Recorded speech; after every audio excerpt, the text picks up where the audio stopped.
Sila, into the game we go, into the land of dawn. Once again, this is game 1 of the best of 3 series ng BREN Esports at ng ARKANGEL. On the blue side ay ang BREN Esports, guys. We got Pain on this Diggy, Ribo naman sa carry, Coco on the Liu mode, UG for the Harit, and Haze for the Cobra. At sa side naman ng kulang team, you have ARKANGEL, Losty sa kanyang Minotaur, Jay on the Cho, Jeff Kitty forever using the Lunox, Kilos naman sa Tams, and Rio ang gagamit ng Gusion. I really like yung matchup natin dito ngayon. Makikita na naman natin yung Harit versus Gusion. Sa totoo lang, personally, I feel like si Gusion na lang yung nag-iisang mage talaga na kaya kumontes ng early game rotations ni Harit dito. And I really like the ARKANGEL kasi ginagawa din nila to eh. Kahit last week nakita niyo yan, si Rio gagamitin yung Gusion kapag may lumabas na Harit. So ARKANGEL definitely in a comfortable place right now. Alam nila kung paano gagamitin yung lineup nila against the Harit ni UG. But I think it would be very accurate, and I think a lot would agree to me na mas madali din talaga gamitin din kasi yung Harit dito, no? Sure. Pero mas mataas yung ratios ni Gusion. Yun din kasi sinasabi mo. Assuming everything is on the level of professional play, kung saan lahat ng spells tumatama, dun talaga lalamang si Gusion dito pagdating dun sa Harit. Kasi yung potential damage na pwede niyang ma-deliver once all those blades landed onto your face at point blank range upon cast and of course upon return, it will be mapped. Zaman Force kaagad, sobrang bilis, 1 minute 46, grabe. Level 3 pala yung mga kalinyaw, pero hindi niya tatantanan yan. Unfortunately, matatapos na yung Zaman Force, and tamang poke damage lang dun sa top lane ng ARKANGEL. Lalaban, walang Zaman Force. Ayan, UG na knock up, pero hinahabol na si Pain. Hindi niya napapatayan though, pero the priority is on the Harit. Medyo greedy lang yung ARKANGEL doon, pero at the very least na-force yung pag-back out and kukunin nila kagad yung turtle. And I did not see Jay there casting the Way of the Dragon. His screen dot is actually marked black here. So hindi ko nakita yung pagsipa yata dito kay UG. It doesn't look like nasipa si UG dito. Kasi kung nasipa si UG dito, ang daling sana ma-follow up yun. Si Pain yung nilayo niya. Si Diggy. Si Diggy yung sinipa? Si Diggy pala yung nasipa. Kaya naman pala. Of course, yung distance ni Diggy kasi dito, alanganin naman, mas malapit pa nga si Pain dito. So, wala pa namang first blood, pero clearly, the turtle in the hands here of ARKANGEL. Tsaka medyo useless din kasi, kaya, gusto ko yung ginawang play ni Jay na ang kukontrol niya si Diggy. Kasi kapag kinontrol niya si Hat, useless kasi lalabas yung Time's Journey. And widely considered kasi na choke counter talaga to, si Diggy. And ano din kapag yung Harit din naman yung snipa mo, mayroon ka lang 3 seconds na window. Good luck, no? May 3 seconds ka rin na window. Parang yun yung buong casting frame ng Way of the Dragon. So, parang after mo masipa sa Way of the Dragon, kung hindi execute kill yung Way of the Dragon, auto-attack mo, makaka-dash out pa si Harit dito. Medyo mahirap talaga patayin. And for ARKANGEL, medyo okay sila sa nangyayari ngayon. Kasi again, yung Harit natin medyo hindi nakakahanap ng rotations, mag-i-steal sa mid, kukuha ng buff, get his farm up. But the thing is, yung lineup kasi ng ARKANGEL dito pagdating ng mid-game, dyan nahahapyaw yan. Tignan natin. Let us enjoy, of course, this game as we enjoy ourselves, our own summers, mga kanya-kanya nating bakasyon. Binabati ko nga pala yung mga nag-file ng mga leave, mga bandang pa lang, Monday, Tuesday, Wednesday. Kasi yung Holy Week, ang official holiday starts at Tuesday, Thursday and Friday. Diba? So, yung iba may mga work pa dyan. Normally, ang tendency ng mga kaibigan empleyado is, of course, i-combine yung mga leaves nila. Diba? Exactly. So, ayan, sabayan nyo dyan. Siguro kung meron mang sad news dyan, is wala pong MPL dyan. Kasi sinasabayan din natin yung mismong land season vacation din para sa mga players natin. Of course, give respect din syempre yung tradition dito sa Pilipinas of celebrating that being spiritual during the land season. Feeling ko, walang MPL. Bakasyon din tayo eh. Feeling ko naisusulat no? Naisusulat, pero kasi stress na yung mga tao no? Feeling ko, enjoy natin yung init eh. Pero usapang enjoy ng init. Ito, isang match na sobrang init talaga. Wala pa tayong nakikitang bakbakan. No kills. Actually, both of these two teams, this is the moment that they're just trying to get a read muna sa isa't isa. Read yan. Guys, wala nga agresibo ngayon dyan eh. Pero of course, you got no choice here but to be more proactive in securing the turtle.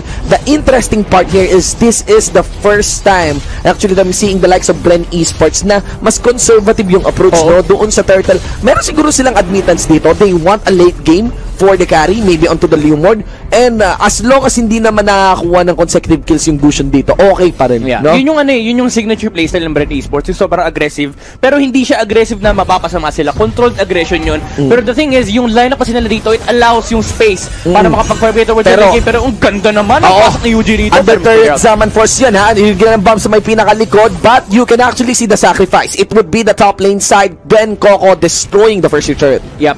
Immediate control lang. lang pero napakagandang Phantom Steed mula kay Coco. And mahuhuli nila si Lusty dito. Hiwa-hiwalay kayo. Dito kami lalaban. BREN Esports dito nag-ahabol pa. And this is likely gonna be a push. It is a tier 130 sa may middle lane. And Jay, hindi nahagip at hindi nasundot ng tinidor. Dito, hiharit mga kaibigan. Now let us see lots of hits coming in from the Peeling Light Wolves and passive here of the carry. Pero again, Coco on that play, being patient, waiting out for the Lunox to just come in. Alam niya na hindi niya mapapatay si Lunox. He's just gonna be forcing out the Order of Brilliance ultimate. So ang gagawin niya, he went down at kung sino pa yung ikatlong nahuli na pumila pa pataas, yun yung pinuhos ni Coco dito. Not to mention, he has done that after a push. Tsaka ang ganda ng approach ng BREN Esports. Siyempre, after the third takedown sa may top lane, pupunta at least 3-4 na heroes doon. And hindi nila kagad in-engage nung pumunta kagad. Hinintay na lang makalagpas si Kiluwash, Coco, din tsaka nilang pinatay yung Minotaur. Then again, yung sinabi mo nga kanina, si Coco dito nakita niya, si Lunox, napasama din yung pwesto. That's why kinumit na kagad yung Phantom Steed. Ang talino kasi inantay nila na yung formation ng Archangel humina. Diba? Inantay muna nila na si Kiluwash nga pag-angat, gets, ang hirap na makatalon eh. Parang nagamit pa nga yata ni Kiluwash yung custom lips sa may minion eh. Diba? Just so to get the wave clear o kaya yung kanyang yo-yo dito. Nako, grabe yung Holland mga kaibigan. Pero hindi magko-connect. Ultimation is not gonna be used, not gonna be connecting into anyone as well.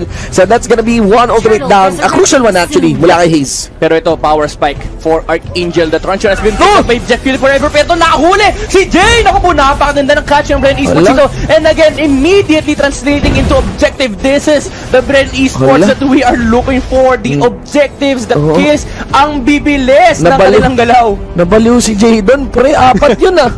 Actually, di niya nakita kasi yung isa. In-assume niya na parang kaya niyang i-outlast yung damage sila doon. Pero ano lang yun, ita-time journey lang yun ni Diggy. Ayun na! Huli na naman si Lusty! Lastic man, mga kaibigan. Tingnan natin sino pang masusunod. Masasagasaan dito. Synchrovision to the Zaman Force. Initiate here. Coming in from UG Kiluwash, mga kaibigan, na hindi naaabutan dito ng Hunter exam. Lunox as well, mga kasabay niya rin dyan. And now, it's a 5-1 score para sa BREN Esports and Easy Turtle, surely. Grabe, na-miss ko tong BREN Esports na to. Every time, lahat ng decisioning nila may reason, kontrolado lahat ng informasyon in Archangel, wala silang magawa. Hinihimay lang sila dito ng BREN Esports. No, my glove. Ganun lang, no? Inantay lang talaga na mag-slow down yung pacing ng game. Kasi basa ng BREN Esports na yung main damage dito ng Archangel is kapag nag-Chaos Darkening si Lunox, kapag kunyari pumasok si Reo dito. Pero no opportunities eh. Tapos so far, disabled din si Cho dito just because of those zoning abilities coming in from the Diggy. Tingnan mo naman yung manok dyan, men, no? Diba? Bounty Fresh, tatlo na kaagad yun, diba? Habulan, bawal fiesta, diba? Bawal magtago Archangel dito, willing i-dive ng BREN Esports yan. Look at the items here ng BREN Esports. May BOD na yung Leo Mord natin. Sobrang may iron hunting bow pa. May iron hunting bow pa, diba? May necklace pa dito, mga kaibigan. May healing necklace. Para saan? Para saan nga yung healing necklace dito? Parang ano lang, no? Sustain item niya lang. Para di sila back ng back. Kasi again, kailangan lang nila kontrolin yung resource ng Archangel dito. Alam nila na sila yung late game. Pero at this point kasi, nasa kanila yung advantage. So, no reason to back off at matakot sila against Archangel. Ang kailangan lang nila ingatan dito is yung positioning nila. Kasi again, it is still a Minotaur. Na kapag na-combo nila yan ng isang spot, tapos nagdikit-dikit sila, the Gusion is still a problem for them. Yes, and you can actually observe Jeff Kitty Forever's Lunox din a bit delayed on the Clock of Destiny. He has the Lightning Truncheon, pero yung kanyang elegant jump dito, ngayon pa lang nabuo actually at the 8-minute 45 seconds mark. Habang si Yuji, second core item na yan. Yung concentrated energy, and this would prompt the Harit. Ang concentrated energy kasi hindi siya actually designed for parang combat. It's actually an item designed for control and sustain because of the spell bump, diba? Pero the best part kasi dito kaya Harit cooldown maikli. Haze! Punit yung makunat pero makapatay pa rin siya dito. It's gonna be Kiluwash taking that kill, pero BREN Esports hindi na sila sasagot. Wala pa naman yung Lord.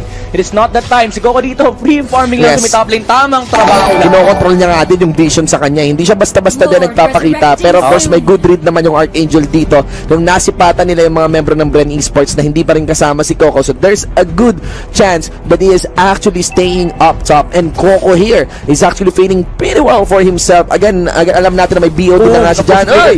Okay, Zaman Force kumonekta kay Jay. Makakatakbo pa rin naman siya dito. Medyo makunat yung ating Cho, pero that's not the objective. Ang objective ay Lord for BREN Esports. Mga force na mag-back si Cho dito. Isipin mo, no? Paring midnight. Isipin mo, Parang si Chow, so ginalakas-lakas na hero, yung counter lang pala is Digil. Oo, Digil na talaga. Sabi playmaker ka ng playmaker, sige tanggalin natin yung mga control mo. Uy, pumasok na lang yung reverse time, nahuli men, nanlambot dito yung Minotaur natin, ang bilis na nawala. Here comes Groko, tigidig hiya. Tapos let's see here, Kiluwas, getting the melee range. There's also the shield available for him. Ang update ni Kiluwas, nakuha yung Lord din dito ng mga membro ng Archangel Jeff Forever, activating the power darkening ability, ultimate mega kill, pero yung carry pa rin makakasecure sa kanya. 3 for 1. Sakit ni Ribo, men. Si Happy. Nakita mo si Lasty kanina, nagsubok, pumasok. Sabi niya, tara guys, laban tayo. I believe 3 hits lang ata si Lasty. Ang makulit dun, hindi nakas ni Lasty ultimate niya. Oo, yun lang. Kasi hindi niya rin, hindi niya rin in-expect na sobrang taas na nung burst damage coming in from this carry. Again, yung true damage kasi ni Ribo dito, sobrang sakit kay Lasty. Walang kunat-kunat dyan. Incandescent si Rio. Okay, very interesting there. Munti ka siya kung nandun yung I don't feel na masyadong maaga yung incandescence. Actually, I think wala pa namang vision provided. So, the moment na pumasok siya doon sa may mismong brush, but he wants to be maybe a bit more snappy in that game. You have to take note na si Rio yung Guinevere dati na naglaro nung Sunday game natin. A bit aggressive on that AD nga. May aggressive talaga on that hero.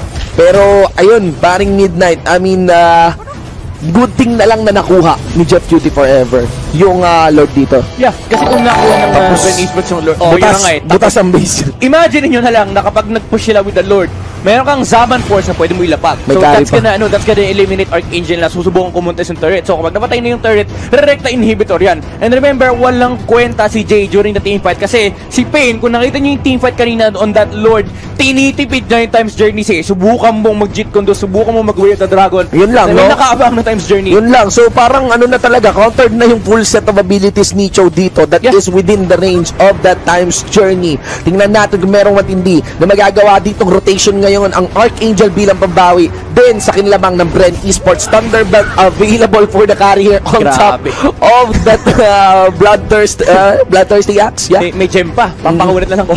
Diba? Pinakunat na lang, men! I-outlast sila na yung teamfight kasi ang dami nilang damage output dito the carry, the Lemort, even the Harry at this point. Ang sakit na rin yan. And just look at the lineup ng Archangel. Saan manggagaling yung sustain nila? Yes, may sustain ng konti si Kilowash dito, pero hindi na nila kaya i-outlast ng output. Naku, napaplicker si Lasty walang ult yan. Full bar yan, pero walang ult yan. Yun natin yung problema dito, mga Bobby Tricks. So let us see here, the flicker getting burned.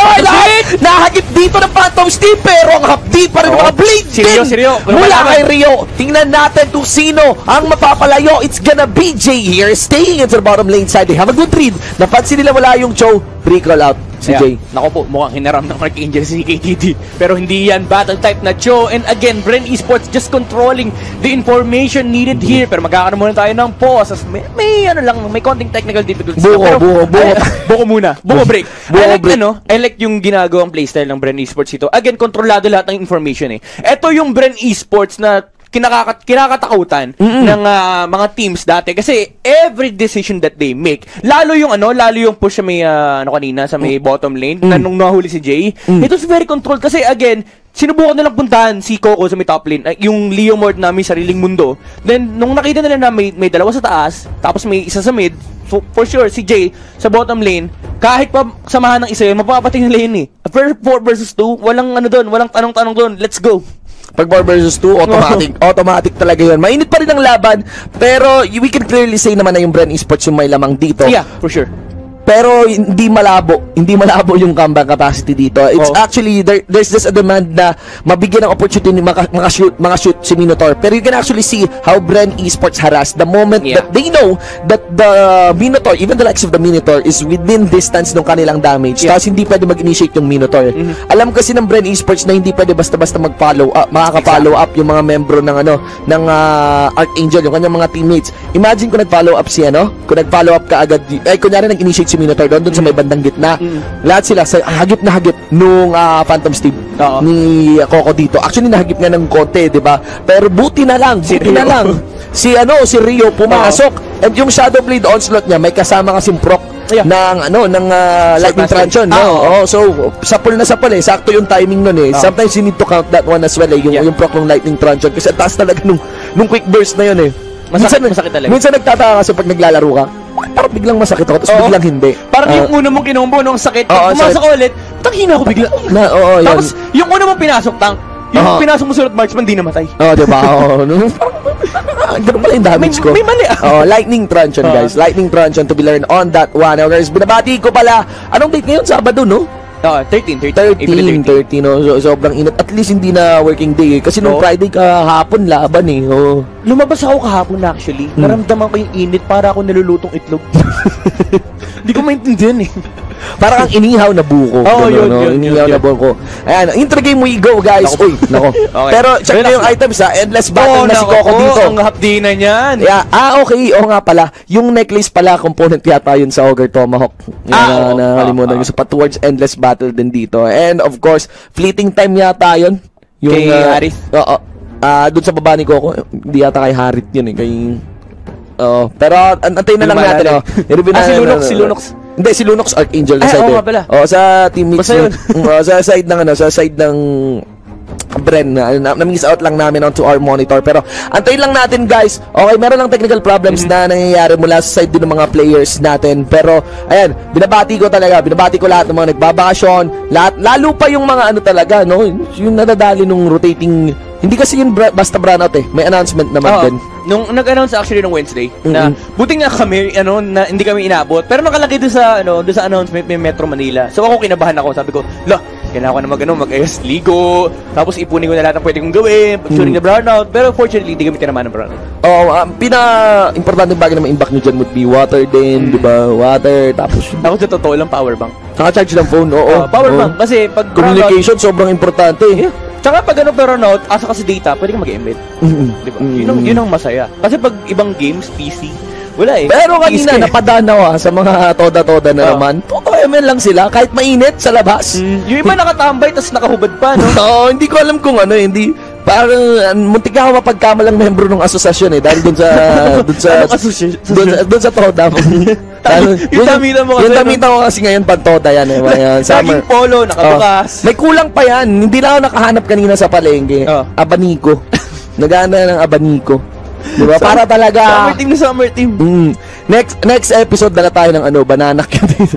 Sabi ko nga pag ako ng gapera, paghahandaan ko yung MPL, bibili talaga ako ng summer na them. Actually, yung suot kong shorts ngayon, may shorts to sa ilalim ng pantalon ko. Summer na summer, men. Makikita mo para akong ready na mag-swimming. O kaya yung isa pa nga doon yung GF ko, si Phoebe. Bakasyon kami, men. Sa Subic. Alam mo anong ginawa by the beach? Nag-ML.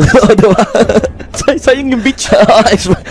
Yung beach umiiyak. Ayos ba yun? May waves. Tapos nandun siya. Ibang wave yung gusto. May minion wave. Malupit kasi may wifi yung mga beach doon, diba? Mukhang masarap doon. Matindi na yung mga beaches ngayon. Sa beach na kayo mag-ML. Doon na mismo habang lumalangoy kayo nag-ML kayo. Bili kayo ng waterproof na phone. Sobrang ML na ML, no? Literal na ML na ML, no? Okay lang yan guys, pero ang ML andyan lang din naman yan. Tulad ng MPL, hindi yan mawawala mga Bobby tricks. So, kapag kayo may bakasyon, spend time. Kami hindi kami nagbabakasyon. Spend time with your loved ones. Tapos, ang gawin nyo, siguro kung mag-ML man kayo, ML together. Maglaro kayo together. Ayun yung okay. Kahit bakasyon pa yaw, hindi. Kasi syempre, hindi naman lahat afford talaga magbakasyon. Minsan, okay din naman na sa bahay na lang. Diba? Bili kayo ng tubig. Kahit relax lang kayo, diba? Bili kayo inumin. Bili kayo ng yelo sa labas, diba? Gawin yung bootcamp yung bahay nyo. Cook tsaka bakery lang. Pandigaw ko lang, tinapay lang. Tapos, may pandigaw ko tayo. Tapos, lang ngayon, data party lang ngayon, diba? Ng 3 PM. Imagine mo, kahit brownout, laban yan. Makakalimutan mo yung init ng panahon. Lalo na kung kayo, you're winning as a team. Diba? Kayo ang mainit, hindi yung panahon. Sana lang di kayo malaki ng mga Layla, diba? Yung instant Leslie, gano'n. May kaibigan ako, nag-AFK, napalayla eh. Napalayla. Di ko alam sa kanya eh. Sabi ko, wag ka mag-AFK pag draft eh. Okay, intergame, we go back. Ladies and gentlemen, 6K ang lamang dito ng BREN Esports. Pero take note, there is a 6K gold lead at the 15-minute mark. It's a bit of a lead. Pero again, 15-minute mark, this is actually a time of threshold kung saan parang nagpipikila. Team fights kasi yung usapan dito. Medyo awkward yung pasok na Haze doon, ha? Pero it did burn Jeff Cuties Forever Orders Ultimate. Yep. So, down yung isang insurance ni Jeff Cutie Forever dito. Habang si Coco naman, nagpe-pressure doon sa may bandang taas. Sumubok sa sumundot, iniwan yung Yoyo dito ni Kiluwas. You can actually see the damage delivered by Kiluwas Yoyo towards Coco. Halos 40% ng buhay niya yung nasunog dito. Kiluwas just getting into the range. Grabe yung damage na nanggaling din mula doon sa Digi. And I think it came from the Synchro Fusion as well. Yeah. Masakit na sila parehas actually. And ito lang yung problema ng Archangel. Hindi sila makahanap ng proper position. Ito na naman si ito na naman si Jay. Si German Cut. Cut na naman talaga. Yan na naman tayo eh. Ay nako. Ganyan talaga trabaho. Pero tama na lang, tamang segue lang. Pero ngayon, inagahan niya na yung German Cut niya. Mas maaga na. Hindi pa nakakapasok, no? Mas magandang maaga ka ma-German Cut kaysa kunyari matagal-tagal ka ng mahirap na yun. Oo. Pag mahuhuli ka na. Makunat na. Yung minion. Exactly. Makunat na yung minion nun. Problema ng Archangel dito, medyo disruptive kasi yung teamfight ng BREN Esports. Although yung position-based ultimates nasa kanila, again, the Cho and the Minotaur, with the Minoan's Fury, tsaka with the Dragon Jit Gundo. Ang problema kasi hindi nila pwedeng hindi nila pwedeng tipirin. Ito na naman si Jay. Si Jay na naman yung target dito. Of course, alam naman natin yung Cho management ng spells dito. Every time he does the first that's available. Shunpo up. He's face checking in. Half health yung na-burn sa kanya lang din. And you have to take note na may immortality. Yan! Apple dito sila Yuji Saman Force! Napaganda kumunekta sa 2 kilowatt. Maburburst siya rito ng Leomord. Patay! Yung ating towers. Pero si Gusion mapapatay din sa may backlines. Although, napaganda niya pasok, hindi niya na-sustain. Pero Coco dito. Ang probinsyano. Show! And si Lunox na force rin yung Order of Villas. Saman Force! Kumunekta na naman sa 2. Yuji! Naku po! Beautiful Zaman Force! Very clutchy Zaman Force! And you have to take note, there is a Zaman Force nakaka-cooldown lang. Yun nga yung sinasabi natin kaninang item. Fleeting time kay Harit. Prolong team fight for BREN Esports. Ayan o, Zaman Force! Zaman Force na naman! Late season mga kaibigan, umuulan ng cruise! O yun! Time journey! Bawal ka mag-ulti! Yan na nga mga kaibigan, this is Yuji, literal mage god, putting on the cross into the faces of Archangel, taking this game 1-0 para sa BREN Esports. Ben! Grabe si Yuji. Tatlong Zaman Force! Yung 2 Zaman Force kumonekta sa 2. Wala pang Ash Wednesday, men. Nabaliw yung Archangel eh. Grabe. Yun yung sinasabi ko kanina, sobrang disruptive kasi ng teamfight ng BREN Esports. Kasi kung imagine mo, ipi-play out mo sa isip mo, paano papasok yung Minoan's Fury? Paano papasok yung Wave of Dragon?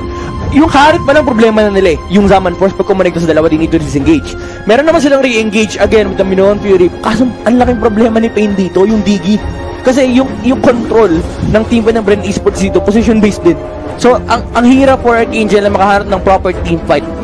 Talk about fleeting time, man. Grabe yung utility ng fleeting time dito. Talaga ng win tap. Isipin mo, 2-man, 2-man Zaman Force dun kanina. It's one of the highlights na gusto ko na lang din panoorin mula dito sa laban natin. Ito yung mga early fumbles lang naman tayo. Yeah. Pero you can actually see how BREN Esports